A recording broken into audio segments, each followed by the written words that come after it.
Oke, Assalamualaikum warahmatullahi wabarakatuh. Selamat siang, salam sejahtera untuk kita semua.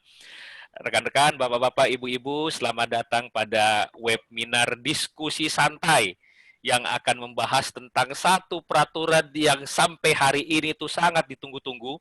Sampai tadi malam jam setengah 12 ada yang telepon saya, Pak, kami mau tender hari ini, di mana bisa di-download linknya.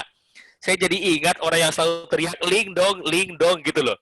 Jadi minta link melulu. Nah, sambil menunggu linknya, sekarang kita diskusi santai dulu nih dengan teman-teman yang merupakan anggota perumus daripada permen itu. Ya, kita akan diskusi terlebih dahulu. Dan bapak-bapak dan ibu-ibu yang menyaksikan webinar kali ini, saya perkenalkan di layar saat ini ada rekan saya, partner in crime, teman diskusi selama bertahun-tahun ya kayaknya Panton ya. Iya, Pak. Bertahun-tahun teman diskusi beliau Pak Anton, purna tugas dari Kementerian PUPR Pak ya. Dan Iya. saat ini sebagai salah seorang tenaga ahli di Direktorat Jenderal Bina Konstruksi yang juga otak daripada Permen PU, baik itu Permen PU Enggak gitu. 31, Permen PU nomor 7, dan sekarang Permen PU nomor 14. Ini saya perkenalkan langsung. Dan seperti biasa yang lain-lain ada rekan-rekan provokator yang sudah muncul di layar semua, yang tidak perlu diperkenalkan lagi sebenarnya, tapi saya sebut saja satu persatu. Profesor nomor satu, provokator nomor satu tuh Pak Samsul Ramli.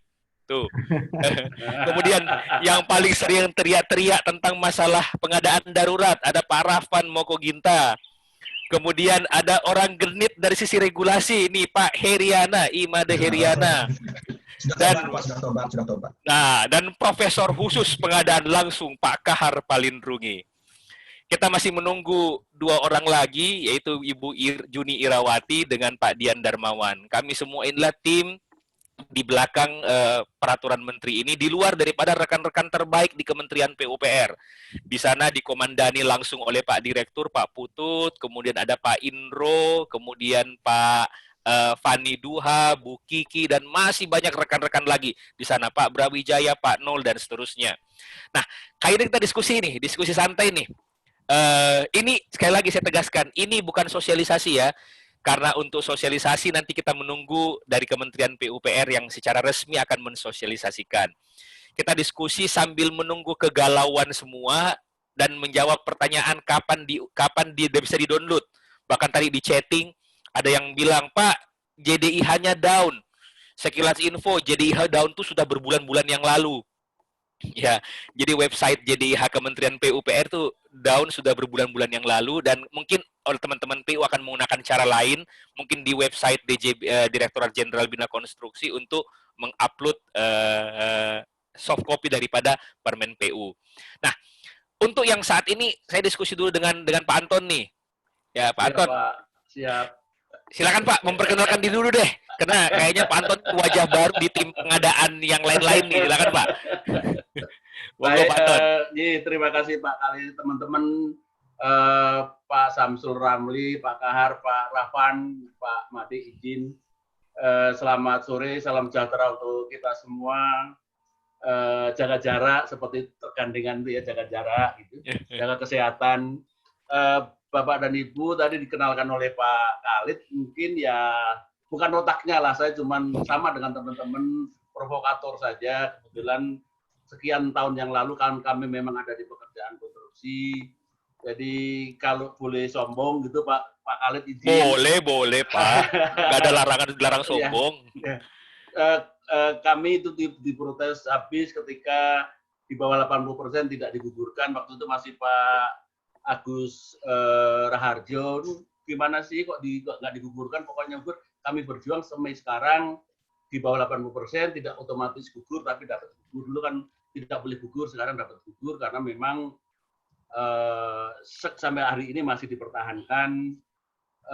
Sedikit banyak saya mewarnai sedikit saja tentang pengadaan pekerjaan konstruksi, bukan karena pinternya saya, tapi karena terlalu lamanya, seperti Pak Khalid tadi, terlalu lama saya di Jakpon nggak pindah-pindah. sampai sekitar 37 tahun gitu. Kadang-kadang malu juga dengan Pak Rafan ini. Aduh, Pak Anton kok 37 tahun di pengadaan ngapain aja gitu. Itu termasuk beban juga ternyata gitu ya. Sering diledek teman-teman Pak Dirjen kalau ketemu Pak Anton, nah gitu. Mungkin begitu sementara. Jadi kalau tentang isinya Permen 14 2020 itu yang paling hebat ngata-ngatain itu justru malah Pak Khalid. Gitu ya. Kita hanya menampilkan satu itu, mereka yang menyusun bahasanya supaya tidak miss. Dan itu sangat luar biasa, dan saya terima kasih Pak Khalid diundang di sini dalam rangka pencerahan kita semua lah. Ayo kita bangun bersama, kita niatin bersama, kita niatin baik agar di luar sana tidak makin sedikit, mohon maaf, di ruangan sebelah itu memeriksa kita. Nah, mungkin sementara begitu Pak Khalid, terima kasih. Ya Pak Anton, juga kita ingat ya, kalau tidak salah kita dalam hampir 1 bulan terakhir ini, itu rapatnya maraton ya. Hampir tiap hari. Dalam kondisi WFH, tidak bertemu, Pak Anton di Jogja, saya di Jakarta, kemudian rekan-rekan lain di beberapa daerah. Itu bahkan hari Sabtu Minggu juga kita tetap Zoom meeting seperti ini ya. Betul. Bahkan di saat-saat terakhir itu sampai malam itu, mengejar deadline tanggal 19 Mei. Betul, Pak. Jadi bagi rekan-rekan yang menyaksikan webinar ini perlu disampaikan bahwa latar belakang munculnya Permen PU nomor 14 tahun 2020 itu semua kita tahu bersama, yaitu adanya putusan Mahkamah Agung. Itu latar belakang utamanya. Tapi seperti disampaikan oleh Pak Direktur Bina Konstruksi, ini sebenarnya adalah suatu blessing sebenarnya. Karena justru dengan munculnya putusan Mahkamah Agung itu, kita ada kesempatan untuk memperbaiki yang lain. Jadi dengan munculnya putusan Mahkamah Agung yang memutuskan tentang pasal 21 ayat 3 itu, kita justru tertantang untuk memperbaiki regulasi tentang pekerjaan konstruksi. Khususnya ada 3 hal. Yang pertama, itu adalah memasukkan peraturan pengadaan barang dan jasa khusus Papua dan Papua Barat. Ini perintah Perpres. Ada Perpres nomor 17 tahun 2019 yang membahas tentang masalah Papua dan Papua Barat, di mana ada mekanisme yang namanya tender terbatas, nilai khusus, OAP, dan seterusnya. Yang kedua, ini juga PR kita Pak Anton, dan teman-teman yang lain, Pak Rafan, Pak Samsul, Pak Heri, Bu Ira, Pak Kahar, yang kita tidak sempat selesaikan yang lalu, yaitu pengadaan langsung. Masih ingat kan kita dulu diskusi masalah pengadaan langsung gitu loh. Saking waktunya sudah harus muncul pada tahun 2018 akhirnya tidak bisa. Nah, di Permen PU saat ini, Permen PU nomor 14 tahun 2020, akhirnya pengadaan langsung jasa konstruksi itu terbit. Muncul menjadi bagian. Nah, jadi bagi teman-teman yang mengatakan berapa banyak sih Permen PU 14 ini, kayaknya kan sederhana. Nggak banyak kok. Cuman 132 pasal, 31 buku. Kalau di print ya paling cuma sekitar 4.000 halaman, nggak banyak. Jadi nggak banyak, cuma sekitar 4.000 halaman, dikerjakan dalam waktu 3 bulan, sederhana gitu loh. Jadi iya dikit Pak, dikit sekali, cuma 4.000 gitu loh. Jadi kayaknya ada yang lain bilang, oh gampang bikinnya, gampang. Kalau cuma ngetik judulnya sih gampang gitu loh. Tapi bertengkarnya ini loh, apalagi dengan Pak Anton gitu. Ini teman bertengkar saya. Ya. Pak Rafan juga begitu ya Pak. Mari Pak. Gitu. Ya, kalau cuma ngetik sih gampang, tapi ini bukan ngetiknya. Setiap kata yang diketikkan itu implikasinya besar gitu loh. Implikasinya maksimal. Nah, ini yang masuk kepada yang ketiga. Satu blessing, berkah. Mengapa sampai ini diubah? Yaitu apa? Rupanya aturan yang lama itu masih ada lubang dan celah-celah yang memang perlu ditambal. Perlu ditambal. Apa itu? Contoh misalnya metode pelaksanaan. Contoh di luar sana minta tenaga ahli, tenaga terampil, pekerjaan 3 miliar, minta tenaganya 15. Sampai kita komentar, ini Pak Samsul tuh paling sering komentar tuh. Ini mau pengadaan jasa konstruksi atau pengadaan tenaga terampil gitu loh. ya minta segitu banyaknya yang terjadi justru malah pengadaan orang. Untung kalau orangnya ada. Nanti yang sibuk ini bagaimana mengumpulkan ijazah-ijazahnya. Jadi yang ketiga yang kita lakukan ini adalah perbaikan-perbaikan tentang masalah metode pelaksanaan, personil, peralatan, kualifikasi, dan seterusnya. Nah, berikutnya nih, saya langsung lempar kepada Pak Samsul. Kira-kira kapan mulai berlaku? Ini kan Pak Samsul mau jelasin nih. Monggo, Pak Sam. Ini kita juga masih deg-degan ya. Deg-degan itu dalam artian kita, karena kalau di kalimatnya itu berlaku sejak diundangkan. Jadi tentu ada kegelisahan kawan-kawan juga. Sama, kita juga gelisah di tim ini karena proses yang sedang berjalan ini sudah di luar jangkauan kita, di luar jangkauan kita karena ini masih di proses perundang-undangan. Tapi kita berharap segera cepat. Kemudian ada beberapa teman yang kemarin saya sampai angkat tangan gitu. Angkat tangan itu artinya nyerah, ya sudah, kalau Bapak yakin silahkan laksanakan gitu kan. Karena ada yang berkeras bahwa kami akan tender sekitar mungkin tanggal 26 nanti. Itu mereka tetap berkeras dengan tata cara Permen PU 7 gitu. Padahal kita sudah sampaikan sebelum kalau nggak salah diskusinya 2 hari sebelum ada kepastian bahwa Permen PU 14 ini akan terbit, itu kan, akan disahkan. Nah, kemarin saya bilang tunggu dulu Pak, gitu kan. Kita atau kalau mau aman gunakan saja yang sudah digugat kemarin. Jadi ya udah tetapkan saja menengah dulu gitu. Jadi sebenarnya saya pengen juga menyampaikan bahwa formulasi Permen PU 14 ini seperti ini, tapi saya tidak mau mendahului ketentuan gitu kan.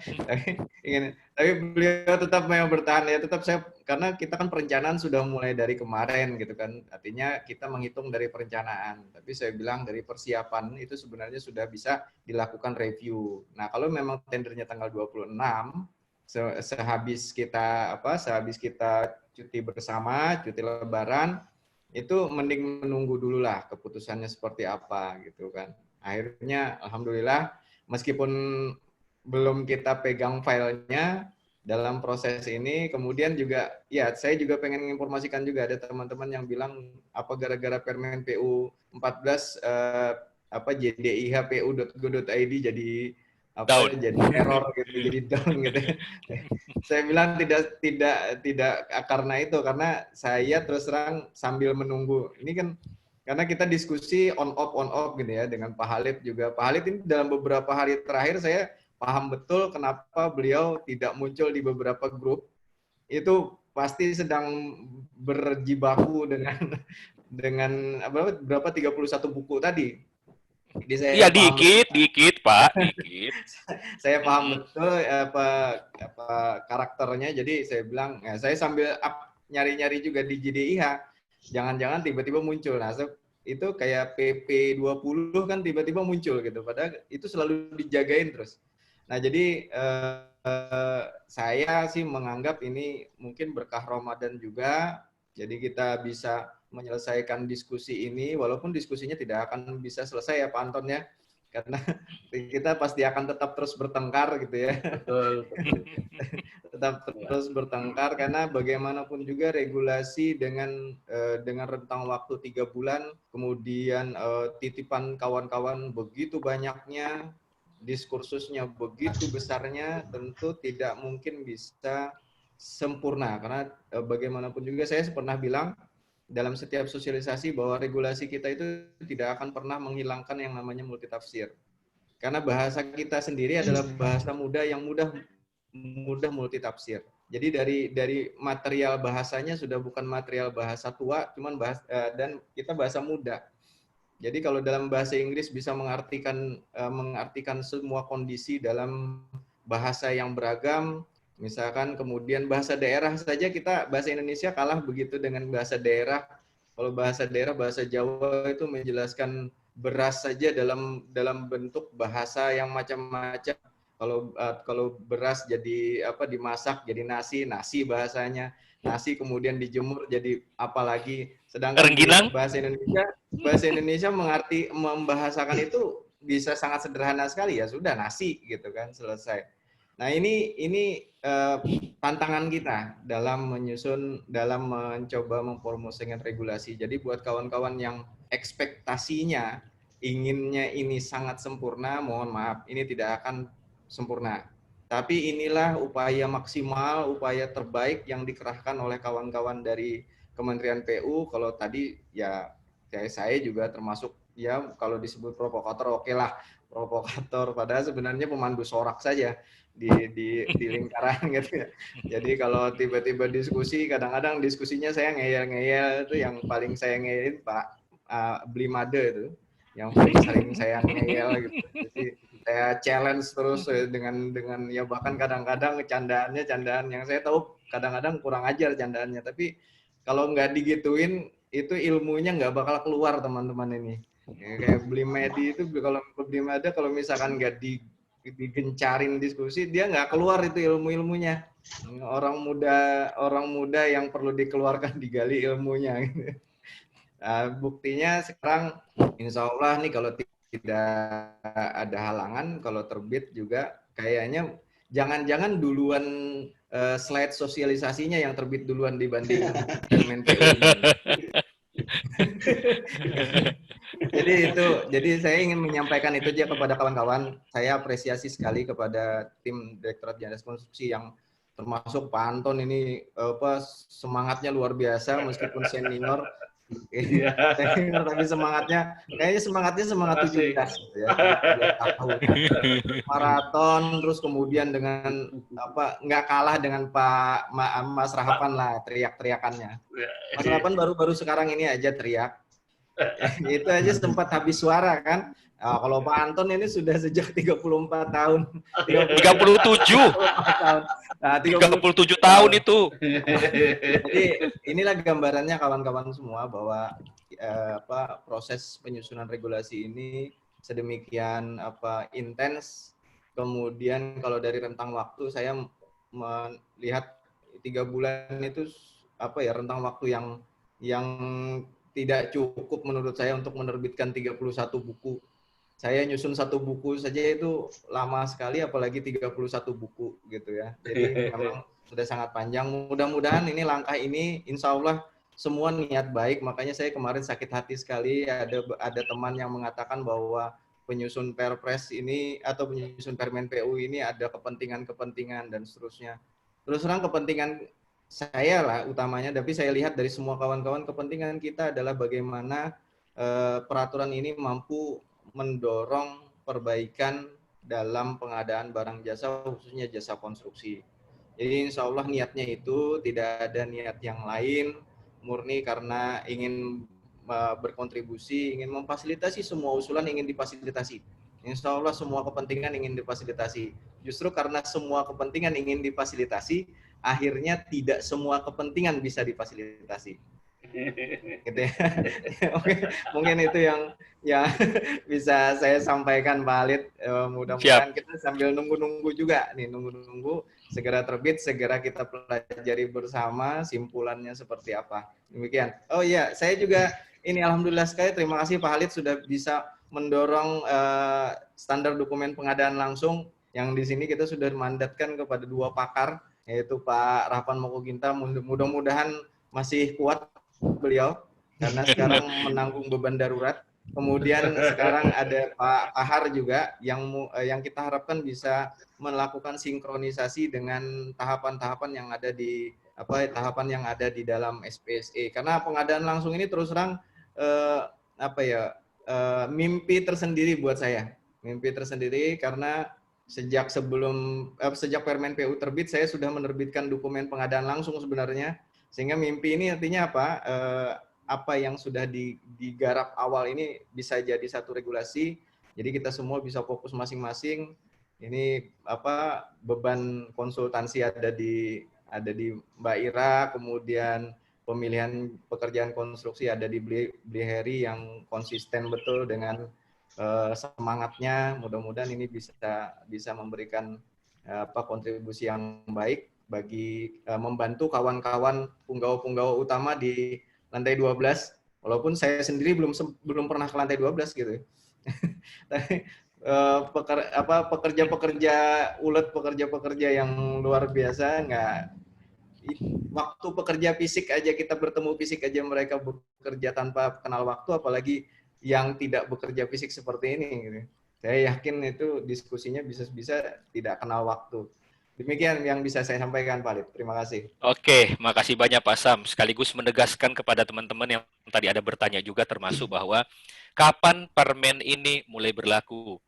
Ditegaskan bahwa Permen PUPR nomor 14 tahun 2020 berlaku sejak diundangkan.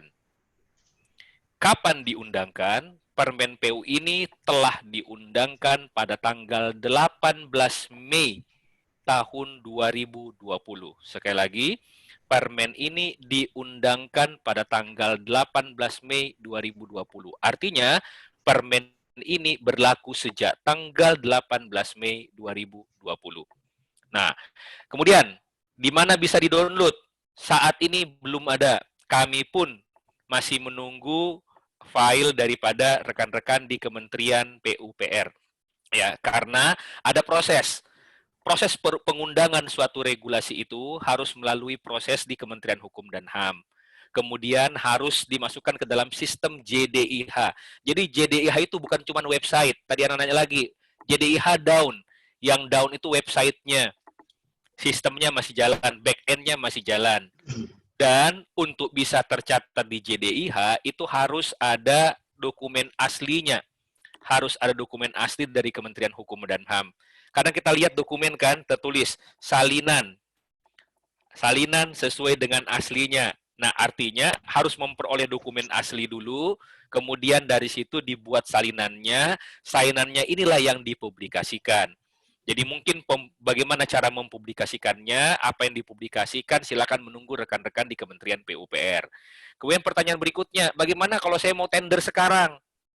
Tender yang sekarang nih, tanggal 20 atau bahkan besok. Saran, ini cuma saran, mau diikuti mau tidak terserah. Kalau bisa ditunda. Mulai hari ini sampai tanggal 25, mari kita fokus siapkan ketupat, kemudian buras, lontong, kemudian ya segala jenis makanan untuk menyambut lebaran. Yang tidak lebaran, liburan dulu, lupakan PBJ dulu lah. Nah, semoga bisa kita mulai diumumkan itu tanggal 26. Karena tanggal 26 kan ASN kan mulai masuk lagi tuh. Ya, mulai masuk bekerja lagi tanggal 26. Sabar dulu lah sampai tanggal 26. Nah, semoga hari ini, besok, atau bahkan lusa, sebelum tanggal 26, filenya sudah bisa di-upload oleh teman-teman di Kementerian PUPR. Seperti itu. Bagaimana kalau tetap ngotot mau diumumkan? Silahkan, tidak apa-apa. Paling cuma disanggah saja, nggak apa-apa kok. Ya, jadi kalau ada penyedia yang paham, paling disanggah. Disanggah paling cuma tender ulang, karena kan harus ubah dokumen. Nggak apa-apa, nggak ada masalah. Nggak mau tender ulang, paling digugat. Sederhana aja kok. Gitu. Life is a choice. Hidup adalah pilihan. Nah, sekarang ini kita mau cari bocoran nih. Utamanya yang sudah sering membocorkan ke sana kemari. Pak Heri.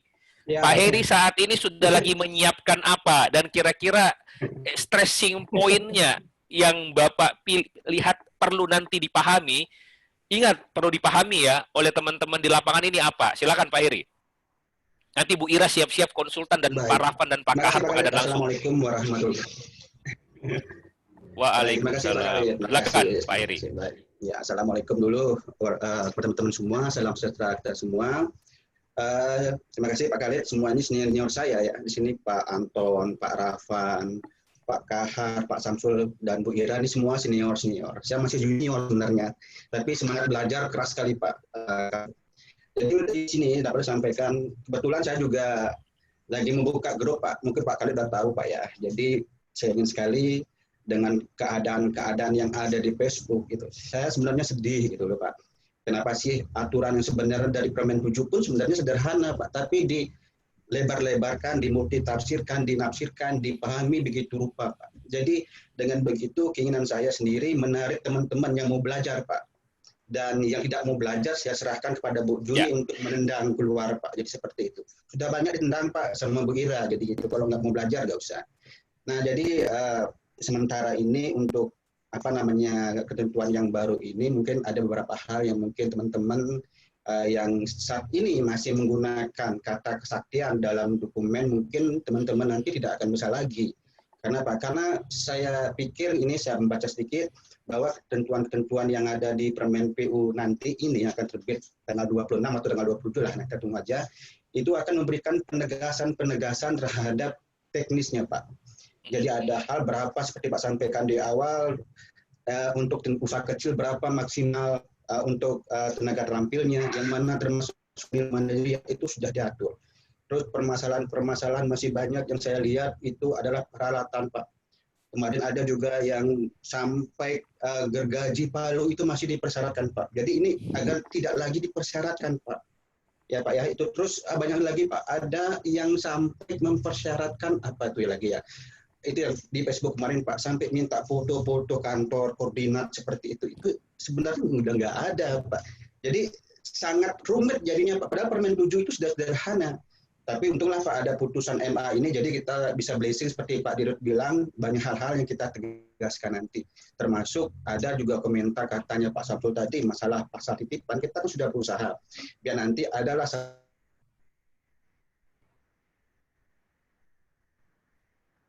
satu orang yang bertanggung kali. Nah terus buat teman-teman juga saya sampaikan di sini, aturan-aturan yang mungkin akan terbit ke depan adalah aturan yang untuk tender Pak ya. Jadi bukan untuk kontrak. Jadi kita harus bisa membedakan mana nanti kepentingan dalam proses tender, mana nanti kepentingan dalam kontrak. Walaupun nanti juga ada masih ada kesempatan teman-teman atau PA, KPA, PPK nanti pada saat menyusun perencanaan ataupun persiapan pengadaan itu juga bisa masih di kesempatan untuk menambah persyaratan-persyaratan, tetapi harus sesuai dengan ketentuan perundang-undangan.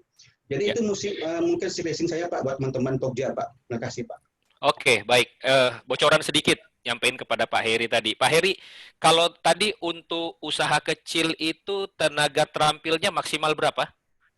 Jadi tenaga terampil itu 2 Pak. Dua ya? Pelaksana dan di sini dan petugas K3 atau ahli muda K3. Oke, clear ya. Jadi tidak boleh lagi minta 3, 4, 5 tukang batu, tukang kayu masih boleh? Tidak, cukup pelaksana yang ber-SKT pelaksana saja. Dan ditulis langsung di situ adalah maksimal 2 ya, di dalam permennya. Kata umumnya dan, tidak ada dan atau. Dan, bukan atau gitu kan? Oke, clear ya. Ya, clear. Bocoran nih, bocoran. Jadi kayaknya sudah ada yang tepuk tangan di sana, peserta kita yang tepuk tangan. Pak Anton, masih ingat ya waktu kita diskusi masalah tenaga ini ya, bahwa tenaga ini dijadikan sebagai sarana untuk kuncian gitu loh. Bahkan waktu itu kita diskusi juga, kalau minta 10 tenaga, bayarnya dari mana Pak Anton ya? Iya. Ya, Pak, ini termasuk yang ke depan ini memang untuk tenaga terampil maupun tenaga ahli memang dari pimpinan minta dibatasi betul-betul. Artinya, jadi ini hanya untuk syarat kompetisi saja, syarat untuk tender maupun syarat untuk seleksi. Sedangkan dalam pelaksanaan kan boleh-boleh saja lebih dari itu, tapi tidak dikompetisikan. Jadi yang dikompetisikan tadi betul-betul apa yang disampaikan oleh Pak Heri tadi maupun dikritisi oleh Pak Khalid. Jadi mohon untuk yang ke depan, teman-teman untuk yang kecil juga harus tidak terlalu banyak gitu tentang tenaga terampilnya. Dalam pelaksanaan silahkan saja Anda akan menambahkan berapapun, itu tidak kita atur, tapi yang kita atur adalah di kompetisinya. Kenapa kompetisi kita atur seperti itu?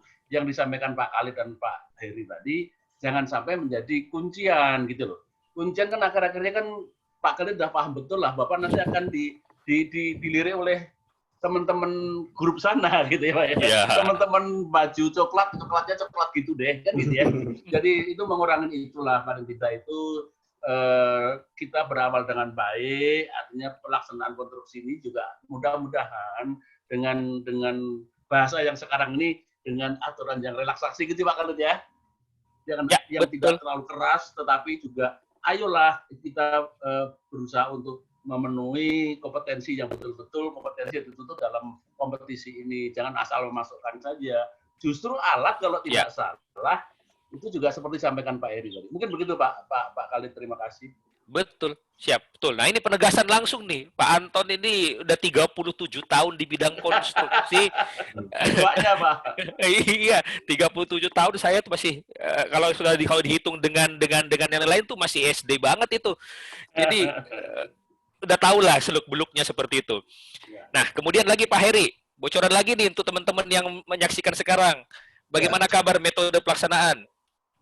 Ya, jadi terima kasih Pak. Jadi bisa udah dibilangin sedikit Pak ya, clue-cluenya Pak ya. Clue aja dulu, clue aja dulu. Nanti untuk yang ininya tunggu acaranya.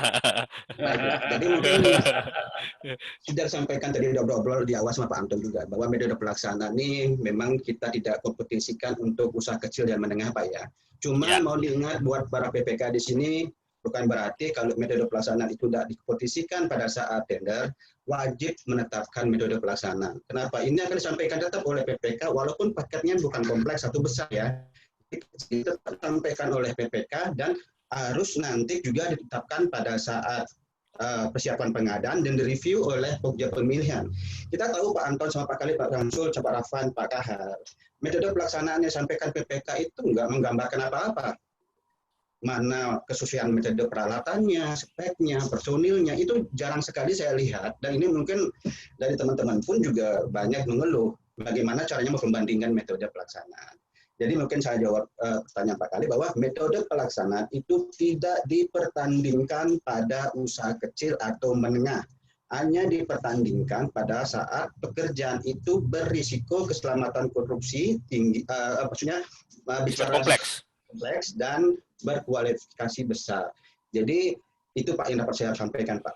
Ingat, bukan tidak ada. Ya. Bukan tidak ada ya, tetapi tidak dikompetisikan.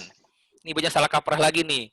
Ya, metode itu wajib ada, karena itu yang dikerjakan, tapi tidak dikompetisikan. Nanti juga akan kita cek pada saat PCM. Silakan. Ya, mungkin saya tambahkan dikit, walaupun nanti tidak dikompetisikan, ya, kenapa itu disampaikan oleh PPK pada saat di SPSE hanya untuk nanti ketika misalkan peserta ini misalnya paket kecil ataupun menengah yang bukan kompleks itu menawarkan alat yang mungkin berbeda yang dipersyaratkan oleh PPK. Ya. Dengan itu maka nanti Pokja akan membandingkan dengan metode PPK itu Pak. Ya, oke. Nanti bagaimana caranya dilakukan pada tahapan apa? Tunggu webinar berikutnya gitu ya. Akan kita bahas lebih detail. Nah, kemudian Bu Ira, kalau bicara masalah konsultan, apa ya kira-kira poin-poin penting perubahan di Permen PU nomor 7, Permen PU nomor 14 ini dibandingkan Permen PU 7? Yang perubahan terpenting itu terkait dengan prakualifikasi, itu ada perubahan juga di bobot-bobot. Terus untuk di prakualifikasi juga, yang tadinya sebelumnya itu kan yang kita nilai itu kan dua cara tuh kalau di Permen PU 7 sebelumnya. Jadi kalau yang pengalaman perusahaan itu yang diupload yang kita nilai. Nah, kalau sekarang sudah ini cukup isian kualifikasi saja. Nah, juga perubahan juga di seleksi. Nah, ketika di seleksi itu tadinya kan ketika prakualifikasi apa yang dilakukan di prakualifikasi sudah putus. Nah, tapi yang di aturan sekarang itu dokumen seleksi itu yang prakualifikasi yang sudah kita buktikan dengan sesuai lingkup kerja KAK itu tidak perlu diupload pada dokumen penawaran di tahapan seleksi, tapi langsung kita bisa hitung langsung, kita hitung untuk masuk. Nah itu yang paling, kalau untuk konsulen tidak terlalu perubahannya tidak terlalu mendasar juga, tapi ada perubahan di kualitas dan biaya yang juga sangat signifikan. Untuk metode pemilihan di kualitas dan biaya itu perubahan signifikan itu terkait dengan negosiasi pada tenaga ahli. Nah, pada Permen PU 7 sebelumnya itu untuk tenaga ahli pada metode kualitas dan biaya itu tidak dilakukan nego ketika dia di bawah remunerasi. Karena dia sudah diberikan dengan bobot nilai 0 ketika tidak menawarkan sesuai dengan remunerasi. Nah, pada Permen PU 14 Permen PU saat ini draft revisi ini perubahannya itu kualitas penyedia yang menawar di bawah remunerasi itu wajib mengembalikan ke remunerasi. Nah, itu yang menarik tuh. Soalnya itu yang paling banyak yang protes. Padahal aturan tentang remunerasi ini bukan aturan baru kan Bu Ira kan? Betul Pak, sebenarnya sudah lama diatur, tapi tetap karena daerah-daerah tetap beranggapan mereka bisa menyusun dengan dengan peraturan kepala daerah. Sedangkan Padahal lupa di undang-undang kan ada. ya wajib mengikuti apa yang ditetapkan oleh peraturan menteri terkait. Nah, itu. Banyak yang tidak bisa membedakan mana remunerasi untuk tenaga ahli, mana untuk tenaga upah untuk yang bukan tenaga ahli. Gitu. Seperti itu ya, Bu Ira ya. Nah, yang menarik tadi sebenarnya begini, mengapa kami tim perumus itu mengambil data kualifikasi yang ada di prakualifikasi ke dalam dokumen seleksi.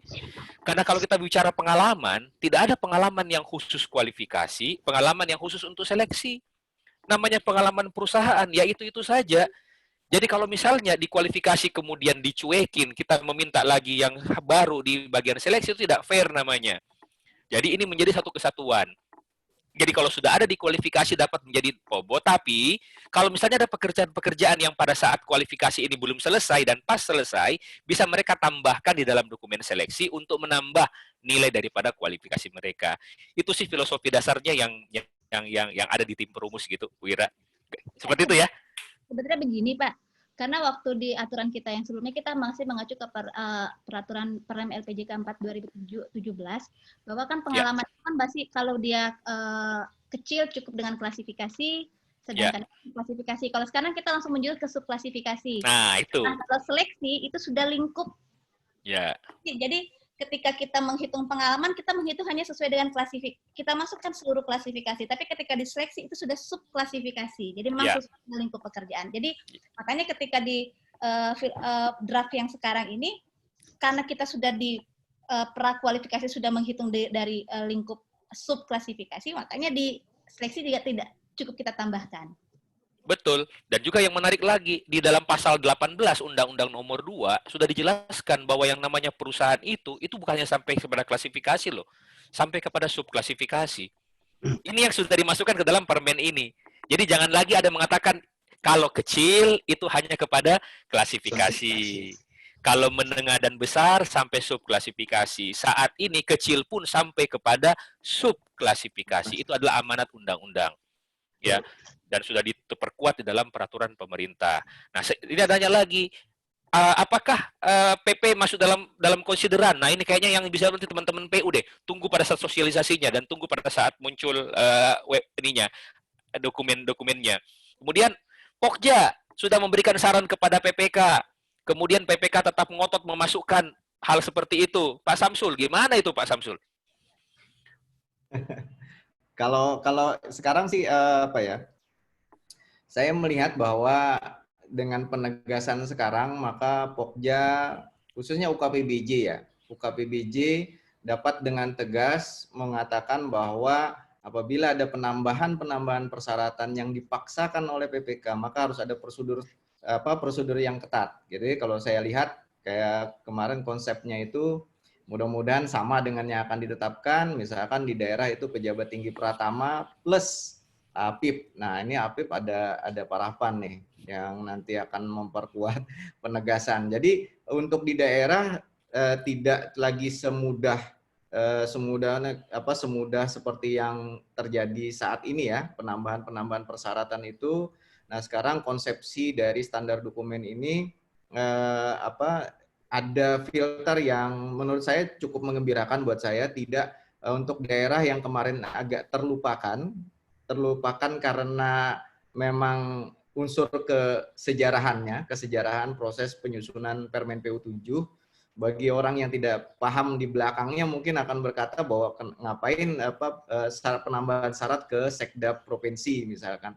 Ya. Tapi kalau kita yang tahu sejarahnya mungkin bisa memahami. Nah, sekarang sudah diperbaiki jadi pejabat tinggi pratama plus ada pertimbangan dari APIP di inspektorat. Saya mungkin mau menambahkan satu saja Pak terkait Pak Halid tentang pertanyaan yang bahwa apakah sedikit clue saja apakah Permen PU ini juga mengacu konsideran Permen PU itu PP. Ini wilayah yang sering ditanyakan juga. Saya ingin menggarisbawahi apa yang disampaikan oleh Mbak Ira yaitu tentang remunerasi. Jadi pasal tentang remunerasi ini di PP sekarang sudah sangat tegas sekali. Mungkin kalau di undang-undang tidak tidak terlalu operasional pasalnya. Sementara di PP saya gembira sekali ada di pasal 160 itu disebutkan dengan jelas bahwa menteri, gubernur, bupati, wali kota itu wajib mengenakan sanksi tertulis kepada pengguna jasa yang menggunakan layanan profesional tenaga konstruksi, kualifikasi jenjang jabatan ahli yang tidak memperhatikan remunerasi. Nah, ini ada perintah yang tegas kepada menteri, gubernur, bupati, wali kota untuk mengenakan sanksi kepada pengguna jasa. Pengguna jasa ini dalam artian pengguna anggaran, pejabat pembuat komitmen yang tidak memperhatikan remunerasi pada saat penyusunan anggaran, kemudian tetap menggunakan pada saat pelaksanaan kontraktualnya. Nah, sanksi ini di ayat 2 disebutkan pengenaan sanksi denda administratif. Nah, kalau sudah denda administratif ini berarti berbentuk uang nih, tentu. Nah, ini penegasan yang sangat tegas bahwa denda administratif sebagai dimaksud diberikan kepada pengguna jasa yang tidak memperhatikan remunerasi minimal dengan besaran denda sebesar selisih dari standar nilai remunerasi minimal. Nah, ini artinya kalau dibaca dari sini, berhati-hatilah kawan-kawan pengguna anggaran, pengguna PPK pada saat menyusun rencana umum pengadaan, identifikasi kebutuhan khususnya untuk konstruksi, tolong dipegang betul-betul remunerasinya karena ini tentu pasal di PP ya, bukan Permen PU. Nanti ditabrakkan antara Permen PU dengan Perda, di Permen PU dengan peraturan bupati, seolah-olah menteri lebih tinggi dari bupati. Ini enggak seperti ini lagi. Ini sekarang sudah ada PP-nya. Jadi kalau sudah setingkat PP, ini tentu lebih tinggi dari peraturan bupati, peraturan daerah maupun bahkan peraturan menterinya.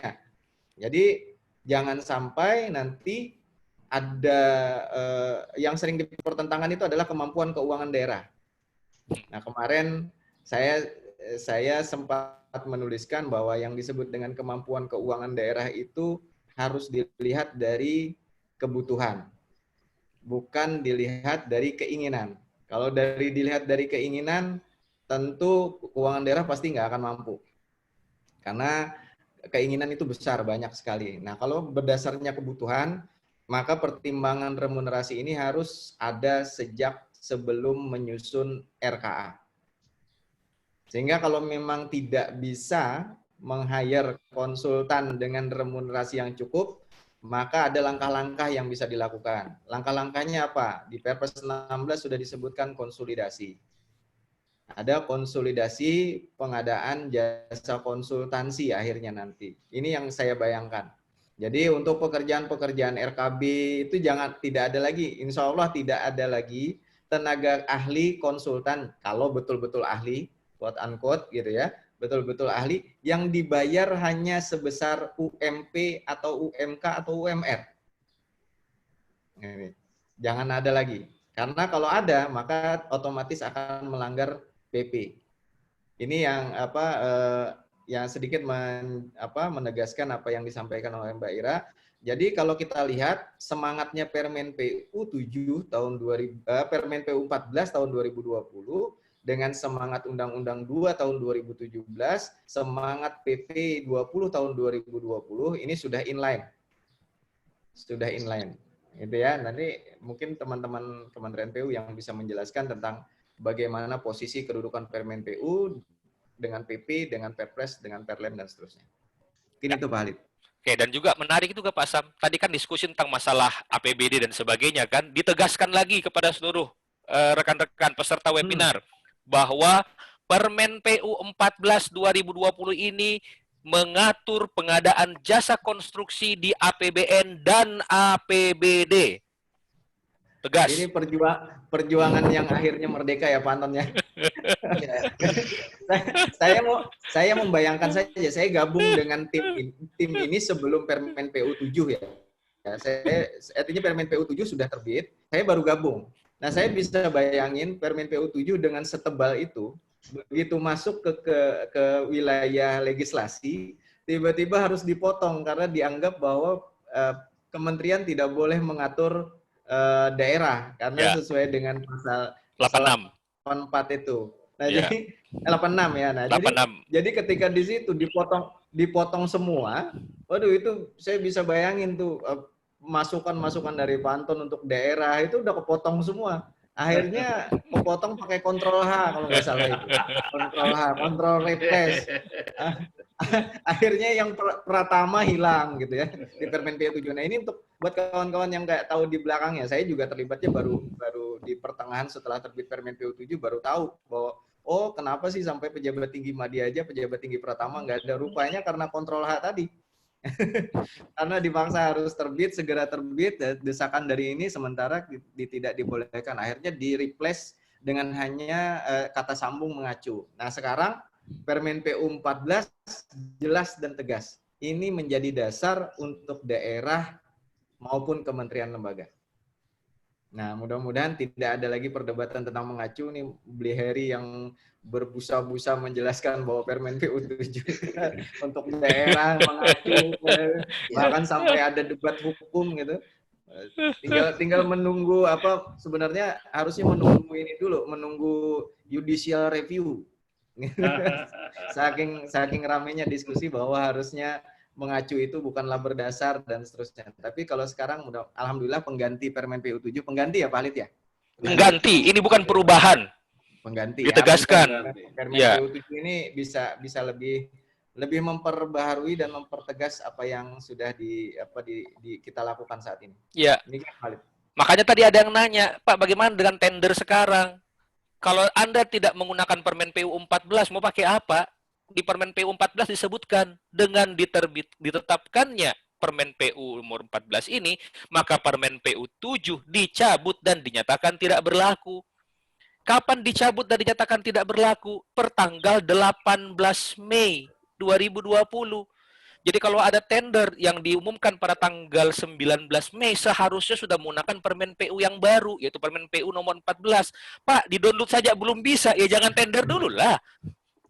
Jangan tender dulu. Ya, nikmati dulu lebaran lah gitu loh. Baru tenderkan di minggu depan.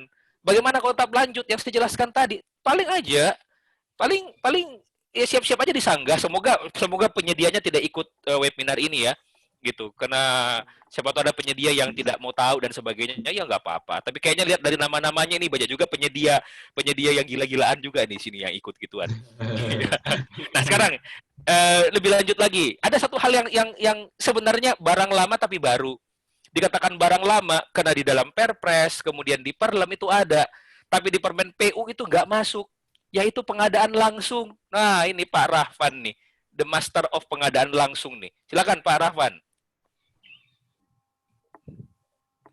Nah, ya. Oke, baik.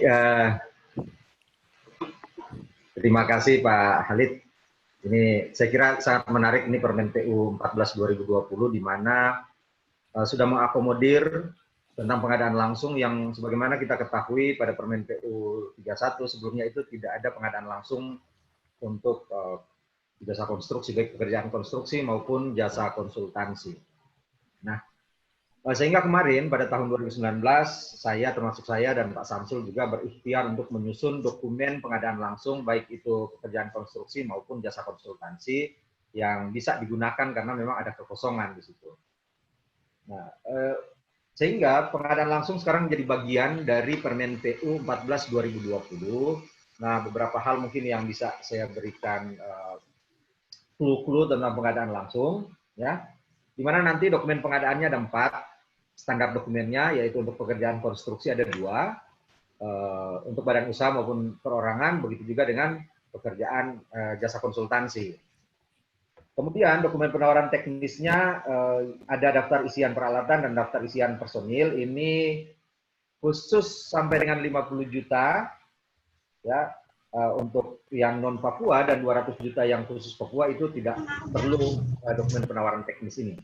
Jadi saya kira banyak sebenarnya karena pengadaan langsung jasa konstruksi ini hal yang baru.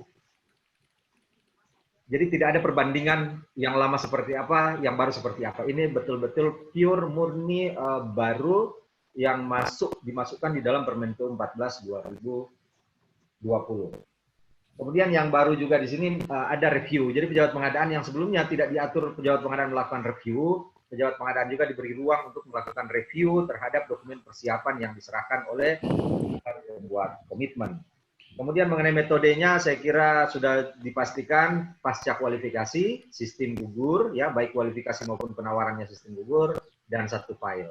Adapun pelaksanaannya seperti apa? Pelaksanaannya itu bisa melalui elektronik dan bisa manual dengan tetap dicatatkan di elektronik.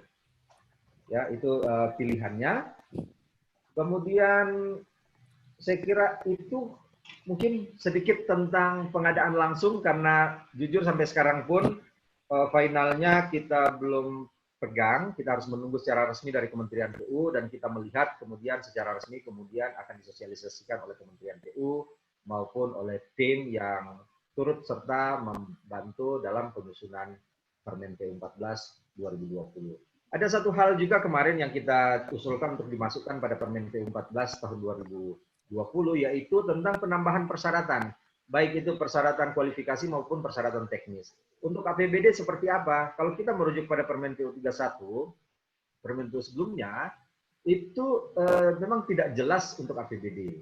Sehingga itu menjadi satu perdebatan di kalangan para pengelola APBD, termasuk kami juga di daerah. Nah, sekarang sudah diakomodir, di mana penambahan persyaratan itu melalui persetujuan instansi atau dinas atau satuan kerja yang membidangi pengawasan pekerjaan konstruksi, dalam hal ini dinas PUPR di kabupaten kota maupun provinsi. Nah, hanya berhenti sampai di situ, kemudian kita mengusulkan lagi bagaimana kalau ada keterlibatan APIP supaya ada yang mengimbangi di situ. Sehingga kita mengusulkan supaya selain persetujuan dari dinas PUPR, dalam hal ini membidangi pengawasan jasa konstruksi di daerah, juga ada persetujuan dari APIP.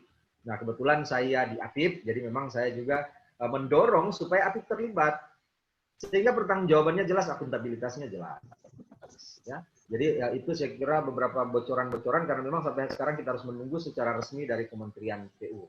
Dan untuk form evaluasinya, saya juga sudah jauh-jauh hari sudah menyiapkan dalam bentuk Excel untuk 4 SDP itu, pekerjaan konstruksi 2, perorangan dan badan usaha, dan jasa konsultansi juga 2. Ada lagi pertanyaan Pak, kalau untuk jasa konsultansi, evaluasinya menggunakan sistem nilai atau tidak? No, tidak ada sistem nilai, tetapi sistem gugur. Jadi nggak ada nilai-nilainya, hanya membandingkan antara apa yang dipersyaratkan dan apa yang diberikan. Saya kira saya spesialisasi pengadaan langsung yang belum juga membaca secara detail tentang resmi SDP-nya, ya. Nah, tetapi tentu SDP ini kita sudah susun dari beberapa bulan kemarin, kita sudah susun dan kita sudah coba berikan masukan-masukan, tetapi intinya adalah menunggu dari Kementerian PU. Yang terakhir, pengadaan langsung itu berbeda dengan langsung pengadaan. Pengadaan langsung, kenapa pengadaan di depan dan langsung di belakang? Ini filosofi sederhana. Pengadaan ditempatkan di depan, artinya proses didahulukan, barulah kita melakukan pekerjaan. Bukan langsung pengadaan, kerja dulu baru lakukan proses. Nah, itu yang akhirnya PL sama dengan LP. Wassalamualaikum warahmatullahi wabarakatuh. Waalaikumsalam warahmatullahi wabarakatuh. Ini jangan sampai dapat LP itu. Kalau sudah auditor bilang LP itu berbahaya itu. Apalagi kalau dapat auditornya yang ganas seperti Pak Rahman. Tapi nggak usah khawatir Pak Rahman. Kami dalam pembahasan batang tubuh dengan Pak Anton tuh, ya pengadaan langsung tuh kayaknya skip aja Pak Anton ya. Mulus saja, aman aja, enjoy aja gitu loh. Tenang aja kalau pengadaan langsung. Aman. Tapi justru Pak Halid, saya mau sampaikan, justru yang paling kalau saya dari sisi APIP ya melihat tentang mitigasi resiko, yang butuh mitigasi resiko itu pengadaan langsung. Kenapa? Pengadaan langsung itu tidak terkontrol, apalagi dilakukannya secara manual. Ya. Makanya saya bilang gini, kalau pengadaan langsung itu orang rata-rata sudah kawin dan beranak pinak baru menikah. Iya, udah kawin dulu baru dia nikah. Nah, itu pengadaan langsung. Oleh karena itu, jangan nanti kita tender yang besar, nilai miliaran, justru kita save di situ. Kenapa? Karena kita dikendalikan oleh sistem. Tetapi pada pengadaan langsung yang nilainya kecil, itu kita abai. Jadi banyak orang yang celaka bukan karena batu besar, tapi karena kerikil kecil. Betul. Saya kira Ibu Irawati punya pengalaman juga tentang jadi pejabat pengadaan, dan saya mungkin Pak Halid satu-satunya mungkin pejabat pengadaan yang sebagai sekretaris inspektorat dan juga sebagai pejabat pengadaan. Wah. Karena nggak ada yang bisa, sehingga saya ya harus jadi pejabat pengadaan, dan saya melakukan proses walaupun nilainya hanya berapa 15 juta, saya lakukan secara elektronik kemarin. Saya mau tunjukkan pada teman-teman bahwa nilai sekecil ini pun saya lakukan secara elektronik. Jadi artinya teman-teman tolong perhatikan tentang pengadaan langsung, filosofi pengadaan langsung. Kenapa bukan langsung pengadaan, tetapi pengadaan langsung? Karena butuh proses dulu, baru pelaksanaan. Ya, jadi harus butuh pacaran dulu, kemudian nikah, kemudian beranak pinak. Jangan beranak pinak dulu, baru menikah belakangan. Nah, saya kira itu Pak Halid ya. Oke, jadi ingat ya, pengadaan langsung ya, bukan langsung pengadaan ya. Pengadaan langsung, bukan langsung pengadaan. Oke, saya Pak Khalid, silakan Pak Anton. Khalid. Izin Pak Rafan nambahin dikit boleh dong sayang. Sayangnya Pak Anton muncul ini. Ya Bu Ira ya, izin enggak. Yang agak spesifik di pengadaan langsung ini, saat kontrak, nanti betul apa yang disampaikan oleh Pak Rahwan tadi, pengadaan langsung itu sedikit-sedikit, kecil-kecil sekali, tapi nilainya data-data di kami itu ada 28 triliun ternyata Pak Rahwan. Itu yang luar biasa, sehingga apa yang disampaikan Pak Rahwan cukup membanggakan. Artinya ketika Apip ikut turun tangan, sedap gitu loh. Artinya ini bukan mainan, memang itu serius gitu ya. Hanya di dalam pengadaan langsung ini surat SPK-nya, surat perintah kerjanya kita sederhanakan, tidak seperti yang nilainya besar.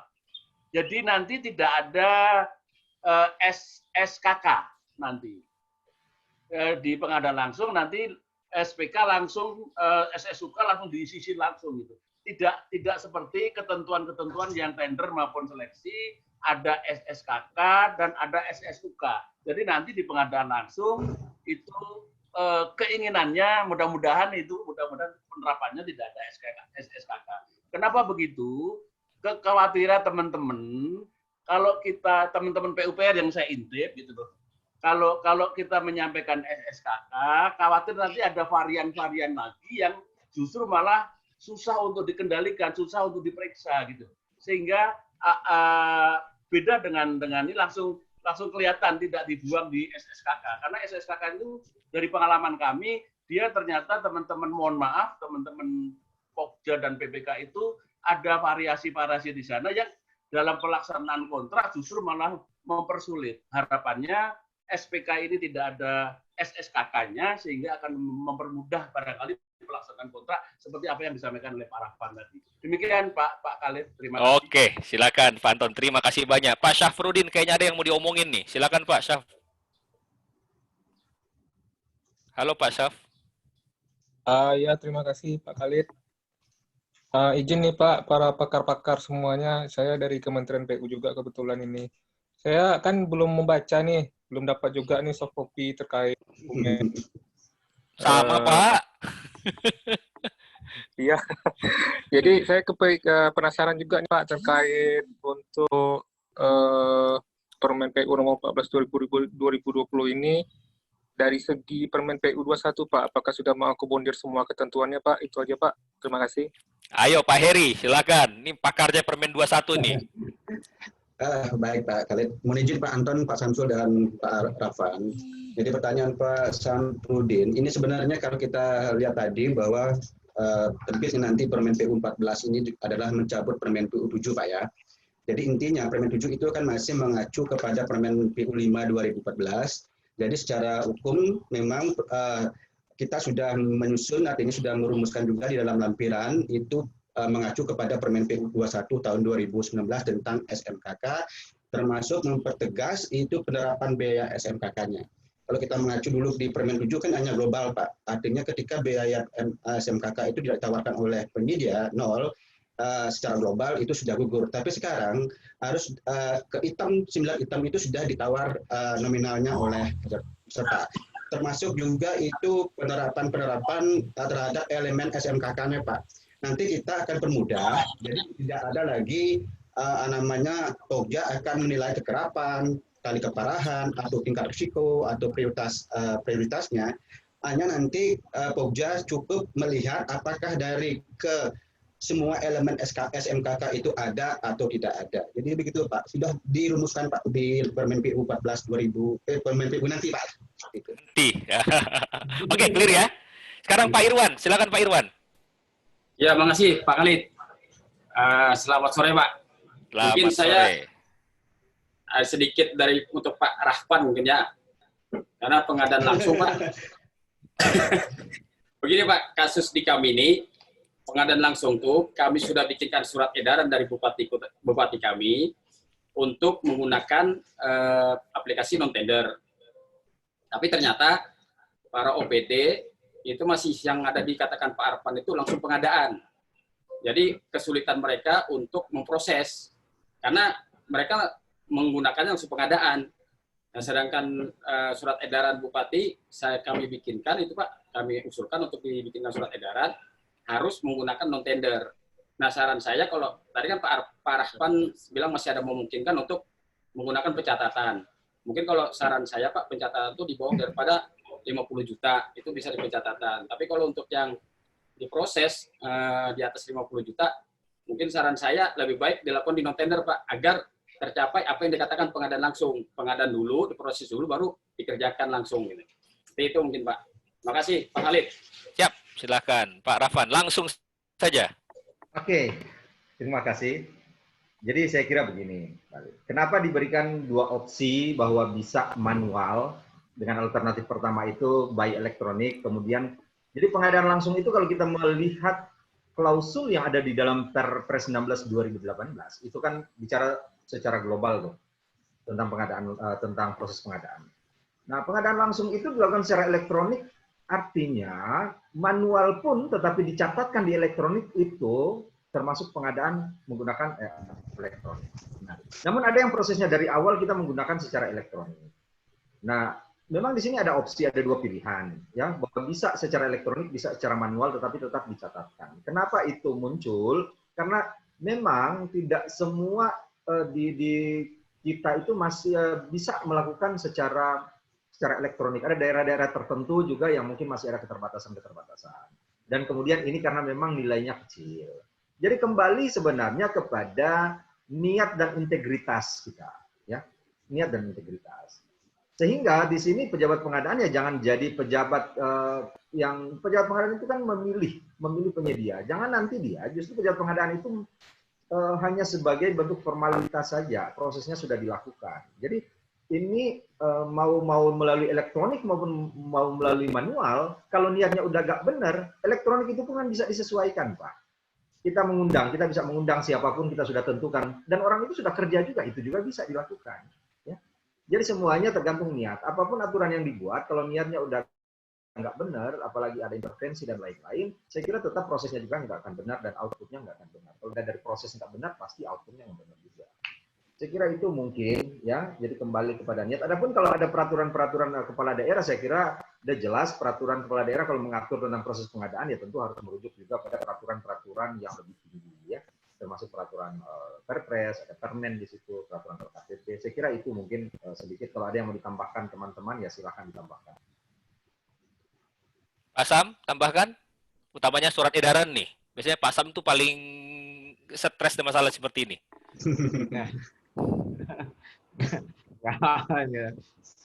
Suka aja surat edaran saya. Tapi gini, kembali lagi memang pengadaan langsung ini khususnya tentang penggunaan yang transaksional atau non transaksional. Memang karena regulasi masih membuka untuk pengadaan langsung itu bisa dilakukan transaksional dan non transaksional. Karena apa?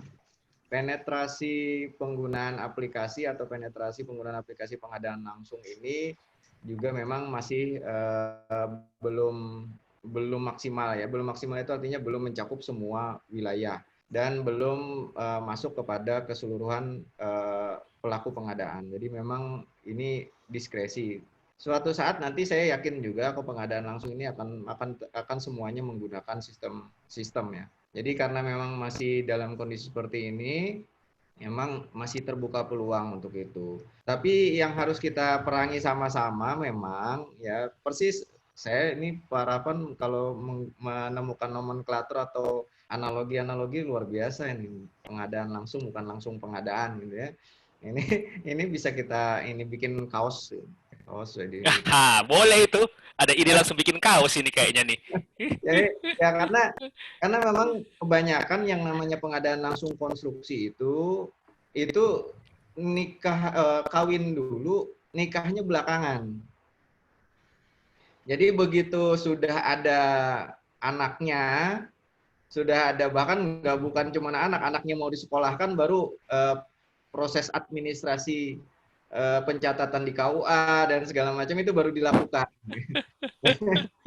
Tapi yang harus kawan-kawan semua ketahui, ini sudah keomong di sini jadi susah saya nahannya.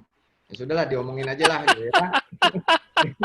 Jadi nih menggunakan pencatatan e-kontrak itu justru harus lebih hati-hati dibanding kita menggunakan yang transaksional. Karena kalau menggunakan transaksional, kita dijaga oleh sistem untuk melakukan proses secara runtut. Tapi kalau yang non-transaksional, nanti akan dipaksa untuk membuat dokumentasi yang menggunakan tanggal mundur. Sementara sistem, dan itu tidak terlihat ya, bukan yang disetting, tapi sistem secara linier di back end-nya itu mencatat tanggal kapan dibikin dokumen tersebut. Jadi misalkan pekerjaan sudah selesai di tanggal 30 Desember, baru dicatatkan di tanggal 30 Januari, disetting pekerjaannya dicatatkan pada waktu sebelum 30 Desember, pada saat tanggal 30 Januari, maka di situ kita dengan tegas menyatakan bahwa kita sedang melakukan pencatatan tanggal mundur. Nggak bisa bohong lagi. Karena sistem aktif tanggal berapa, jam berapa, diakses tanggal berapa, jam berapa, itu tidak bisa disetting, tidak bisa diubah. Sehingga kalau misalkan ada auditor yang bertanya, apakah ini dilakukan tanggal mundur? Ya. Sudah nggak usah bohong lagi, udah ketahuan pasti, karena log sistemnya udah tercatat. Nah jadi buat kawan-kawan yang tadi ya, memang ya kebanyakannya seperti itu, PA-KPA merintahkan si A ini untuk kerjakan dulu, nanti administrasinya belakangan, itu nanti ketahuan. Nah begitu ketahuan, ini belum aja nih lagi, belum aja, nanti kayak opentender.net. Tadi Pak Anton sudah bilang, pengadaan langsung itu 28 triliun. Padahal waktu kemarin saya rapat itu baru 25 triliun. Sekarang rupanya naik 3 triliun nih setelah ini. Karena memang wajar, karena Perpres 16 ini mengutamakan, kalau kita lihat dari urutan pemilihan, purchasing dulu, pengadaan langsung dulu, tender belakangan. Nah jadi saya justru mengingatkan kepada kawan-kawan yang gemar menggunakan pencatatan, itu justru jauh lebih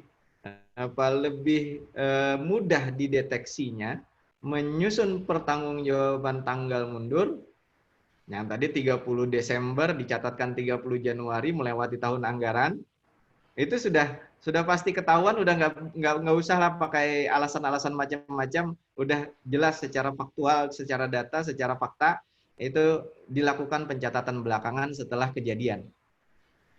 Ya, ini mungkin dimensi lain yang harus saya sampaikan. Ini terpaksa harus disampaikan karena sudah ngomong. Ya, betul ini. Ada Pak Inspektur soalnya. Pak Inspekturnya ngurusin pengadaan langsung lagi. Diberikan clue. Ya mungkin itu ya Pak Halid, Pak Rafan. Halid. Oke, baik. Berikutnya saya berikan kepada Pak Made Sudarsana. Ini kayaknya dari tadi nih. Silakan Pak Made. Nah, Pak Made muncul nggak muncul di sini? beliau minta ini angkat tangan, beliau minta ini untuk bertanya. Silakan Pak Made. Pak Made Sudarsana, silakan. Halo Pak. Mungkin belum di ini Pak, belum di allow. Sudah. Masih unmute tuh, masih unmute. Oh ya udah, masih di unmute dulu Pak Made. Pak Made tinggal unmute. Di Silakan. unmute mikrofonnya. Oke, sambil menunggu beliau bahwa Sudah ya. Sudah, silakan. Sudah. Halo, selamat sore Pak Khalid. Selamat sore Pak Selamat Made. sore sahabat semua. Tidak bisa saya sebutkan satu persatu. Ini ada tetangga saya ini Pak Heri. Sebelah rumah ini. Senang sekali saya bisa bergabung di webinar ini. Saya yang ringan-ringan saja. Yang pertama, apa kabar hari kerja dan hari kalender? Ya. Untuk di proses pemilihan, itu yang pertama. Kenapa Pak Heri tersenyum itu? Senang dia Pak, lagi senang. Yang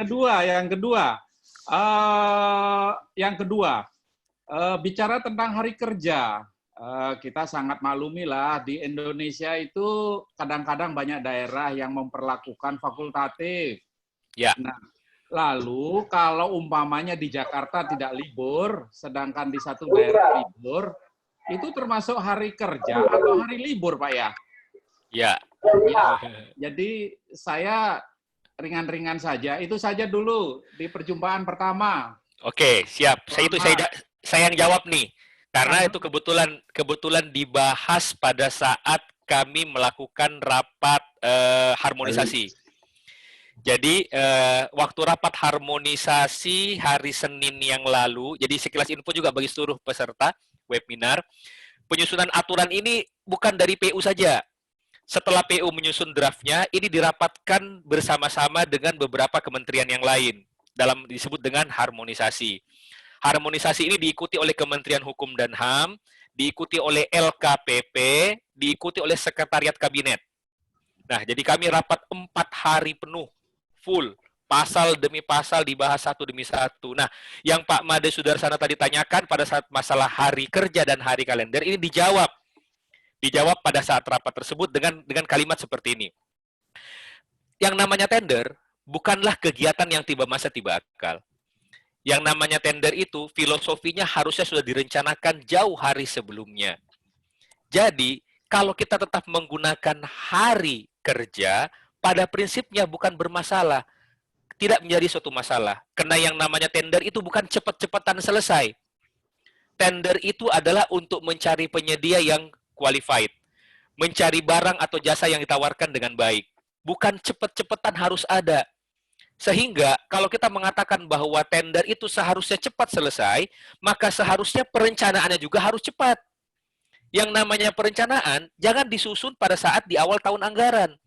Di Perpres nomor 16 disebutkan bahwa perencanaan itu disusun bersamaan dengan penyusunan RKA, baik RKA KL maupun RKA OPD.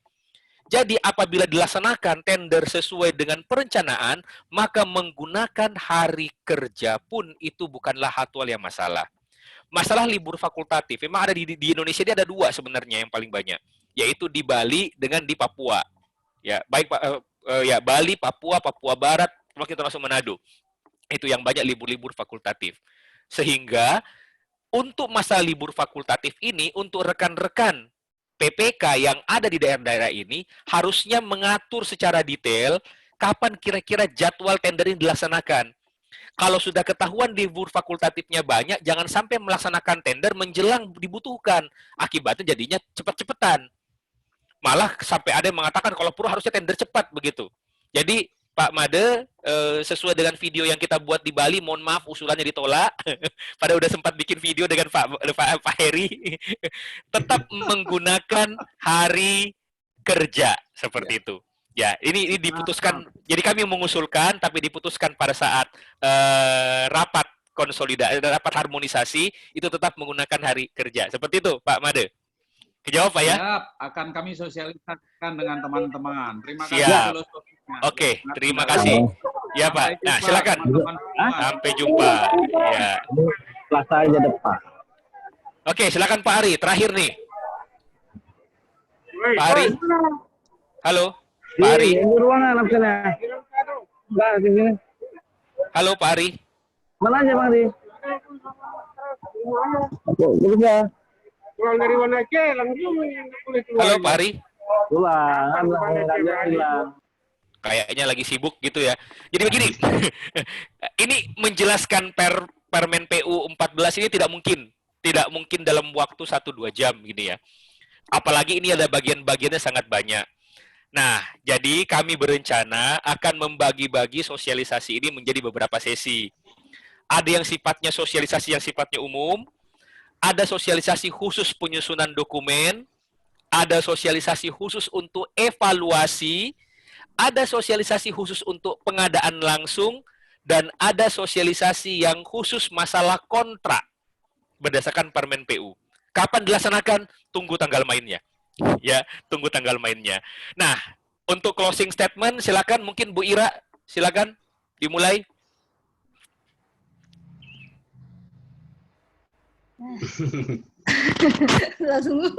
Langsung ditodong aja gitu, daripada cuma ngerekam doang. Tadi itu lihat handphonenya begini gitu loh. Mumpung gitu loh. Semoga Permen PU yang kita tunggu-tunggu, pengganti Permen PU 7 ini dapat memberikan suatu penegak, karena bentuknya sudah sangat berbeda dengan Permen PU sebelumnya. Jadi semoga tidak akan ada lagi multitafsir dari rekan-rekan pengelola pengadaan, baik dari PPK maupun dari Pokja ataupun dari penyedia. Jadi insya Allah paling mungkin akan ada perdebatan 1, 2, 3 yang merasa terancam.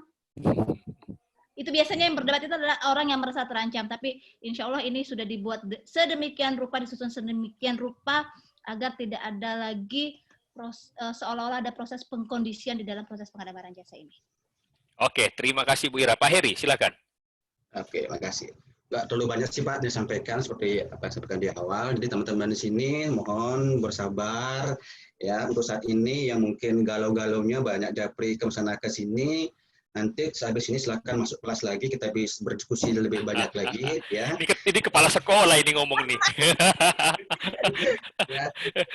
Jadi mungkin satu mungkin saya sampaikan bahwa saya lagi senang-senangnya mendengar bahwa banyak sekali yang masalah menghadirkan personil. Mungkin saya sedikit masuk dikit.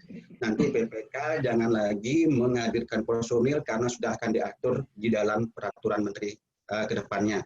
Jadi itu aja Pak yang mungkin saya sampaikan. Semoga teman-teman sabar menunggu untuk tender menggunakan Permen PU yang terbaru. Ya, oke baik. Pak Kahar masih monitor ya atau masih nyetir? Tadi sebelum katanya masih nyetir. Nyetir kayaknya. Masih nyetir ya? Khawatir sih kalau diminta beliau untuk ngomong tiba-tiba setirnya belok kanan ke warung coto gitu kan? Oke, sekarang Pak Rahvan, silakan Pak Rahvan. Nanti bersiap Pak Anton dan terakhir Pak Samsul. Biasanya pujangga paling terakhir tuh. Khalid, kita tuh sebenarnya di sini punya 2 pujangga loh sebenarnya Pak Samsul. Oh ya? Pak Rahvan itu dua-duanya sebenarnya sama-sama pujangga. Makanya sekarang ke Pak Rahvan, habis itu nanti Pak Anton sebagai sesepuh, terakhir ditutup oleh pujangga SR gitu loh. Yang satu aliran lembut, yang satu aliran keras. Ya, sekarang itu pujangga aliran keras dulu. Silakan Pak Rahvan. Baik, Pak Halid, saya kira closing statement. Pertama bahwa Permen PU ini disusun bukan dalam waktu sehari 2 hari, ya. Ini butuh proses yang lama dengan melibatkan banyak pihak, ya, termasuk orang di daerah dari Papua. Saya sendiri kemarin waktu di Makassar dari Papua didatangkan langsung untuk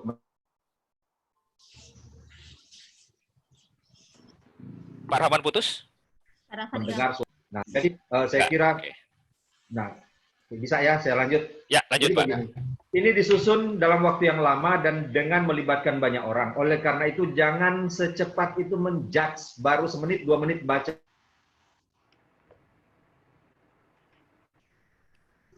Putus lagi? Pasti yang nyusun ini banyak orang dan dalam waktu yang cukup lama. Jadi baca keseluruhan, analisis, baca regulasi terkait yang lain, barulah kita menyimpulkan. Jangan baru baca pasal 1, ya, pasal 2, terus bilang ini salah, ini harus begini, harus begini. Tunggu dulu, ini perdebatannya cukup panjang dan melibatkan banyak orang. Jadi saya kira baca secara komprehensif dulu, baru kemudian kalau ada yang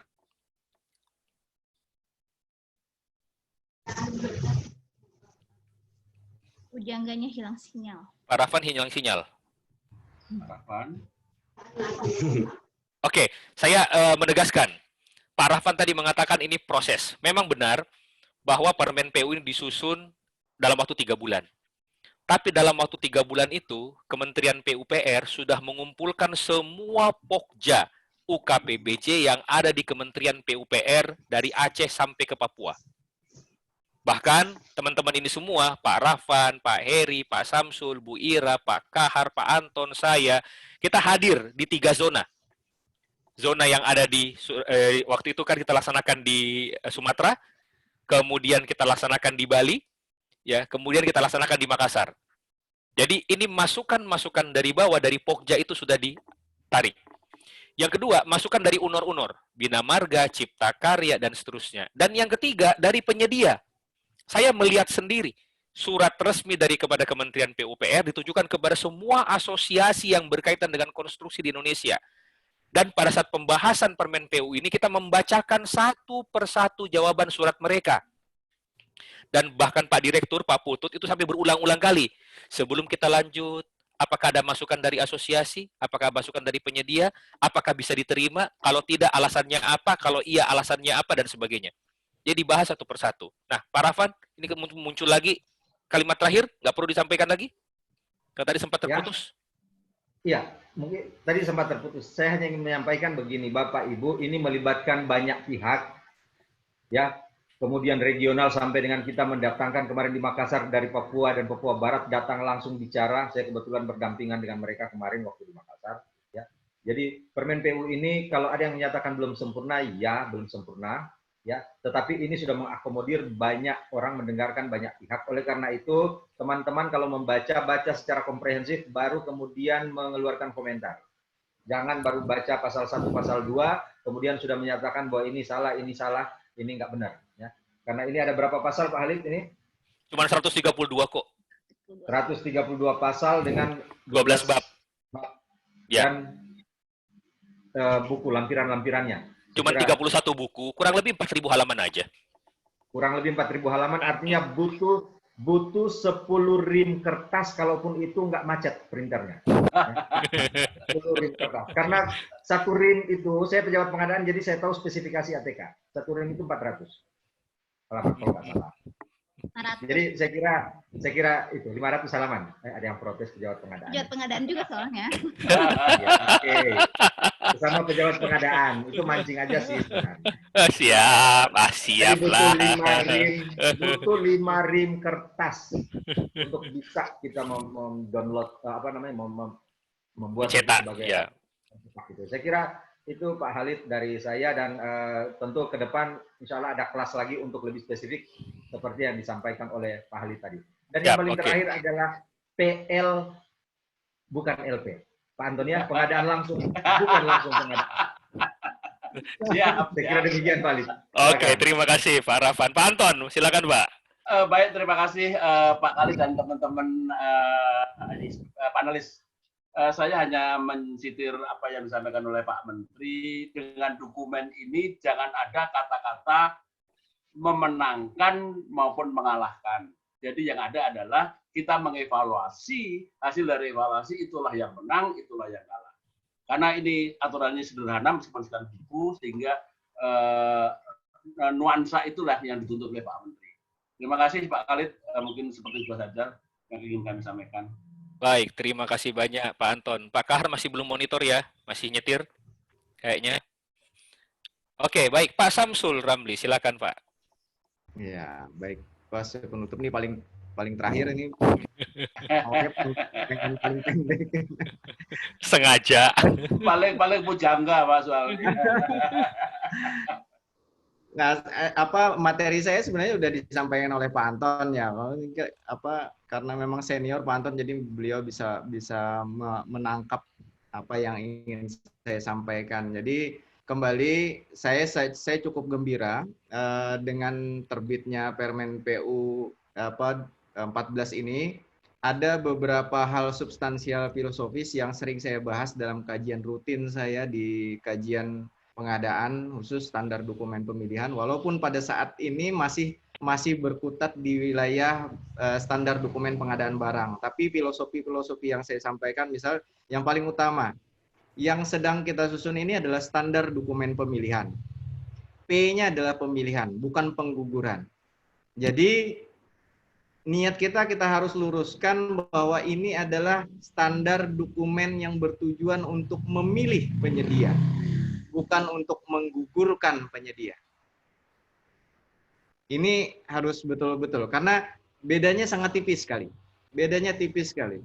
Ketika kita memilih penyedia, maka ada konsekuensi yang tidak memenuhi syarat akan gugur. Gitu ya. Jadi gugur dan lulus itu adalah konsekuensi dari proses memilih penyedia. Nah, seperti yang sama persis seperti yang disampaikan oleh Pak Anton tadi, bahwa tujuannya bukan kalah menang adalah konsekuensi.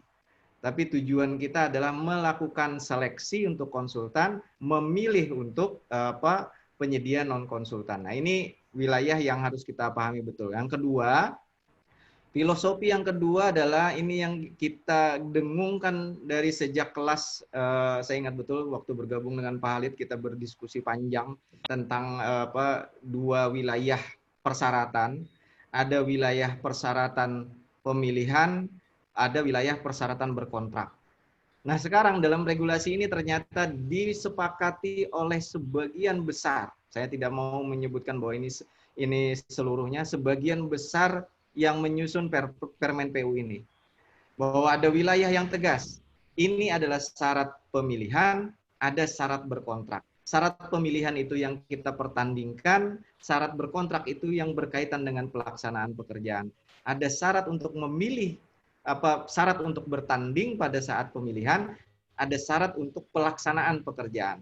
Ini wilayah yang sangat tegas sekali. Kemudian yang ketiga, yang saya juga sangat senang, kalau dilihat dari draftnya, tapi saya belum melihat realnya, tapi draftnya sudah saya lihat. Struktur dari daftar isi standar dokumen pemilihan sudah membagi dengan tegas wilayah pemilihannya mana dan wilayah berkontraknya mana dalam satu standar dokumen pemilihan. Ini hal yang menggembirakan, sehingga nanti insya Allah ini dengan standar seperti ini, saya berniat mudah-mudahan dilancarkan, saya akan menyusun buku yang judulnya Dasar-Dasar Penyusunan Dokumen Pemilihan Penyedia Barang Jasa. Sehingga dari begitu dituliskan, ini secara substansial teoritisnya sudah bisa masuk untuk dijadikan sebuah buku. Mungkin itu yang bisa saya sampaikan, Pak Lid. Ya, terima kasih banyak Pak Samsul. Dan untuk rekan-rekan, Bapak dan Ibu peserta hari ini, minta maaf, ini pertanyaan banyak sekali. Sangat ini banyak. Q&A 30 nggak direspon. Iya, Q&A 30 tidak direspon, chat ada 11, belum lagi yang WA. Ini benar-benar. Tapi begini, tenang aja. Ini belum sosialisasi kok. Makanya judulnya namanya adalah diskusi. Ya, ini bocoran-bocoran aja sebenarnya. Kita diskusi santai.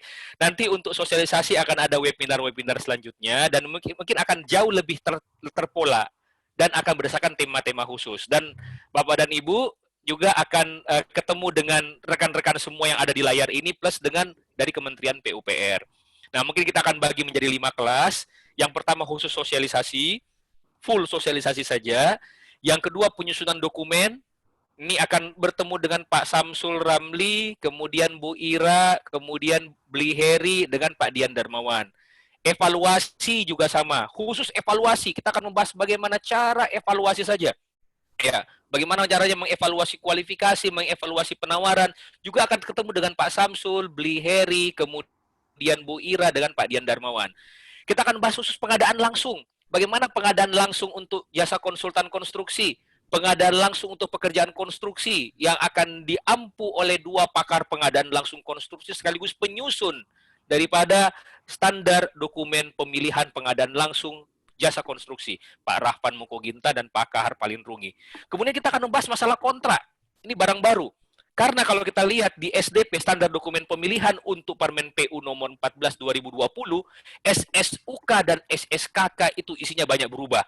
Ini akan diampu oleh senior kita langsung, Pak Anton, ya, dengan pengalaman 37 tahun. Ya, di bidang jasa konstruksi. Jadi beliau ini sekaligus juga pemberi keterangan ahli yang berkaitan dengan kasus-kasus tentang pekerjaan konstruksi. Jadi kita harapkan pertemuan-pertemuan berikutnya akan jauh lebih komprehensif, dan apabila Bapak dan Ibu juga membutuhkan in-house lebih detail, bisa menghubungi kami di sini. Kita akan menyampaikan informasi kepada Bapak dan Ibu. Link download tunggu, kami pun masih menunggu downloadnya. Sampai sekarang belum ada kabarnya juga ini downloadnya. Jadi kita masa nunggu link juga kami belum dapat ya, belum dapat linknya. Dan semoga teman-teman di Kementerian PUPR juga dapat diberikan kesehatan untuk dapat terus mempercepat downloadnya. Ya, oh ya, tambahan lagi, teman-teman Papua selamat ya, dari 12 bab 1 bab khusus Papua. Ya, Papua dan Papua Barat. 12 bab itu 1 khusus untuk Papua dan Papua Barat. Tidak usah khawatir. Masalah OAP, orang asli Papua itu masuk ke dalamnya. Semua. Pengadaan langsung sampai dengan 1 miliar untuk pekerjaan konstruksi itu masuk ke dalamnya, jelas detail. Kemudian bagaimana pekerjaan khusus untuk OAP saja, persyaratan-persyaratan itu masuk ke dalamnya. Kewajiban untuk melakukan kerjasama, kemitraan antara non-OAP dengan OAP masuk semua di dalamnya. Jadi tidak usah khawatir, kami kawal demi kesejahteraan masyarakat di Papua dan Papua Barat. Mungkin demikian yang dapat kami sampaikan. Halid, silakan, Pak Sam. Monggo. Saya pengen usul kepada tim. Yes. Mudah-mudahan bisa di ini. Saya kepikiran bahwa nanti mungkin ada teman-teman Pokja, teman-teman PPK yang ingin melakukan proses tender, proses seleksi misalkan. Karena kita sudah masuk sudah dihantarkan oleh COVID-19 ini ke dalam dunia baru, tatanan baru, saya ingin mengusulkan saja. Tapi ini tergantung kesediaan kawan-kawan juga penerimaan dari kawan-kawan yang lain. Jadi dalam setiap proses perencanaan pemilihan itu kan selalu ada proses persiapan ya, bertemu antara PPK dengan Pokja, kemudian Pokja menetapkan proses standar dokumen pemilihan. Mungkin kawan-kawan ada yang bersedia untuk dimintakan sebagai tenaga, ya mungkin sebagai tenaga ahli lah. Jadi paling tidak teman-teman Pokja ketika berdiskusi dengan PPK, itu ada penengah yang bisa memberikan masukan bagaimana sebenarnya proses penyusunan dokumen pemilihan sesuai dengan regulasi. Jadi sifatnya semacam, apa ya, kalau saya melihat pendampingan. Ya. Tapi case by case, terkait paket per paket gitu ya. Pengen saya tapi entah gimana sistemnya, mungkin KM partner bisa fasilitasi. Nanti teman-teman misalkan kayak Beli Heri misalkan ada teman-teman di Kabupaten Bone Bolango misalkan mau tender, kemudian ada rapat persiapan mau menghadirkan Beli Heri di dalam satu forum seperti ini, kan tidak perlu datang fisik ya. Jadi kita forum seperti ini mendiskusikan persyaratan-persyaratan yang substansial saja. Yang kira-kira perdebatan-perdebatan apa ada yang itu dibahas. Kemudian kalau misalkan soal kontrak nanti bisa dengan Pak Anton atau apa. Jadi bagaimana mekanismenya. Sehingga karena ini era kita era baru, kita bisa hadir secara fisik di setiap kesempatan. Ya. Mungkin seperti itu. Jadi saran saja, mudah-mudahan bisa diinikan. Ini jauh lebih efektif nanti selain in-house. Bahkan sebenarnya kita kan sudah mulai kan. Yang ada di layar ini kan juga tim TAP 3C kan. Jadi sebenarnya untuk pengadaan dalam keadaan darurat, kami semua ini adalah tim yang membantu dalam proses pengadaan darurat. Nah, khusus untuk pengadaan konstruksi yang ada di layar ini semua, dan teman-teman tim dari KM Partner siap membantu rekan-rekan yang mengalami kesulitan. Bahkan, Pak Anton kalau nggak salah, kita juga ada kalimat bahwa untuk pengadaan yang bersifat kompleks harus mendapatkan persetujuan dari tim ahli kontrak konstruksi loh ya. Benar Pak ya? Iya. Dan ingat kalimatnya, tim ahli kontrak konstruksi, bukan konsultan hukum. Gitu. Ya. Tim ahli kontrak konstruksi. Dan kalau tidak ada, maka pemerintah daerah itu dapat membentuk tim. Timnya itu tim ahli kontrak dan tim konstruksi. Nah, Pak Anton paling pas tuh. Pak Pak Samsul CCMS. Siapa? Ya. Pak Bu Ira juga CCMS ya? Wah, itu Ya. udah juga. Sudahlah, saya juga sudah CCMS. Ya udah. Jadi pada prinsipnya kami siap untuk membantu kepada rekan-rekan. Nanti mekanismenya silakan menghubungi saya via Japri, Pak Samsul juga dan sebagainya, kita akan diskusikan lebih lanjut. Demikian ya. Bu Heri juga CCMS, Pak. Oh iya, beli hari juga CCMS. Wah udah, apalagi dia CCMS SH lagi, pas gitu. Udah sesuai. Jadi insya Allah kami siap membantu rekan-rekan. Nanti kita diskusikan lebih detail. Dan kepada rekan-rekan minta maaf apabila dalam penyampaian ini ada yang kurang. Mohon maaf. Yang hadir ini 251 orang sampai saat ini. Yang angkat tangan bertanya sampai 6, minta maaf tidak bisa undang semuanya, minta maaf. Kemudian yang bertanya minta maaf udah bisa dijawab, kita akan jawab dalam sesi-sesi akan datang. Bagi rekan-rekan panelis, Pak Anton khususnya senior saya, terima kasih banyak meluangkan waktu di tengah-tengah kesibukan. Terima kasih, sama-sama. Ya, teman-teman yang lain juga, Pak Heri, Pak Samsul, Pak Kahar, Pak Lindrungi, Pak Rafan, Bu Ira, kemudian ada rekan saya, Mbak Nurul sebagai co-host pada hari ini. Terima kasih banyak, mohon maaf atas segala kekurangan. Wabillahi taufik wal hidayah. Wassalamualaikum warahmatullahi wabarakatuh. Salam pengadaan. Waalaikumsalam. Salam pengadaan. Salam pengadaan.